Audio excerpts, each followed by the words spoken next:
For centuries, men and women have stepped away from the table to fast, to pray, to seek something deeper. But what does a 40-day fast look like today? I'm Dr. Sam, King of Fasting, and in this podcast, I invite you to walk with four ordinary people on an extraordinary journey. Welcome back to day 33. Today is interesting because on day 33, there's a similar theme that all of us were basically experiencing. So I'm going to talk about what was in our journaling, and then I'll go through the research and the verses. So Chelsea, her husband was sick. He was coughing all night, and she was feeling a lack of rest. She was still feeling confident about her fast, but she knew she was going to need some sleep that night, or need a nap. She was going to need a nap.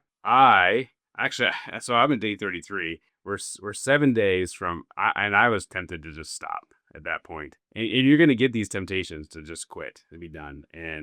But I'd already kind of started writing a book. So I was like, well, you have to finish it because you're trying to write a 40-day fast book, and you really can't do that without. That was convicting to me. I was like, well, you can't really do a 40-day fast book if you stop at day 33. So for me, I decided to dedicate the last 7 days to God because there's 7 days left. And Genesis 1, God created the universe in 6 days, and then he rested on day 7.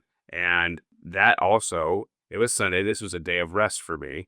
I talked to my family, and I took a nap with the sun. And so Chelsea needed rest. I needed rest. And then on Brienne, hers was, the evenings are very hard. I'm ready to be done. She's so tired in the evenings. And we were also fasting from TV, so we went to bed pretty early at night. So we were all feeling tired and needing rest on day 33, which I thought was kind of profound. And Chelsea and I, it was Sunday for both of us. So actually 2 verses. The first is Genesis 2:3. So God blessed the seventh day and made it holy, because on it God rested from all his work that he had done creation. And I want to mirror that with Mark 2:27, when Jesus taught, the Sabbath was made for man, not man for the Sabbath. So we both need rest. God rested. But I've never really thought about the Sabbath really being a fast. Resting and the Sabbath work in very similar ways. The Sabbath is a fast in a way, because you're resting from constantly producing and constantly consuming. But this is different. You're consuming things differently. You're consuming things like fasting, you're resting from consuming food,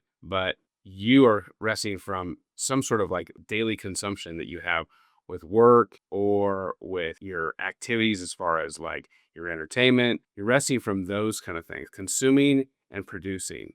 And so it is a fast for you physically, and kind of a different way to kind of think about it. That God sets that part aside for you to just take a break and for you to spiritually reset. And so they've done some research on the Sabbath week, like 7 days with 1 day of rest. And interestingly enough, they've done the biological rhythm studies, not only in humans, but in plants and animals and insects. And it was a 7-day biological rhythms. And the research showed that there are biological rhythms that follow a 7-day cycle with 6 days of activity and 1 day of rest. That is in organisms from algae to plants, insects, fish, birds, mammals, and humans. They've done it in the laboratory, and it is devoid of environmental cues. It is internal. There's an internal clock that is set for 7 days in all of creation. And I find that extremely fascinating. And in addition, what they looked at, there's another research study that just came out in 2025 in August by the BMC Public Health, found that people who observed a weekly rest, they slept better,